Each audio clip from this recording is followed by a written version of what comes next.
Howell and Flint 44, Detroit 46. Support for NPR comes from the Corporation for Public Broadcasting and the estate of Joan Kroc, whose bequest serves as an enduring investment in the future of public radio. This is Michigan Radio, your NPR news station, online at michiganradio.org. It's 9:06.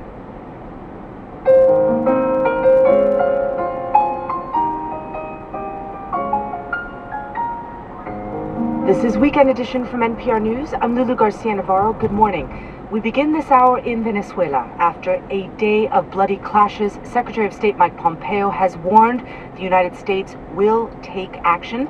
Vice President Mike Pence is headed to the region and will meet with Juan Guaido, the opposition lawmaker whom the U.S. recognizes as interim president. Guaido is calling for nations to consider all measures to oust President Nicolas Maduro. John Otis has been reporting from the Santander Bridge, one of Colombia's crossings into Venezuela, where many of yesterday's confrontations took place. He joins us now. John, yesterday the opposition tried to get aid into Venezuela. They were blocked. The hope was that the military support for Maduro would crumble. That didn't happen, despite some defections. What's the scene there now, and are we expecting more protests today? Well, today, Lulu, the Colombian government has ordered all of the border bridges to be closed to assess the damage from yesterday's clashes. You know, yesterday actually started out quite peacefully, and there was a lot of hope that the Venezuelan military would allow this aid into Colombia. While I was out on one of the bridges yesterday, and there were a number of soldiers defecting, and all told about 60 came across the bridges yesterday, including a couple of policewomen who ran right past me over to the Colombian side. So it seemed like they might give way, but in the end, the Venezuelan military held firm and stayed loyal to Maduro. So when those trucks came down onto the bridges, they were set alight by the troops. They fired tear gas, which caused stampedes, and there were a lot of injured people being dragged across the bridges into medical tents.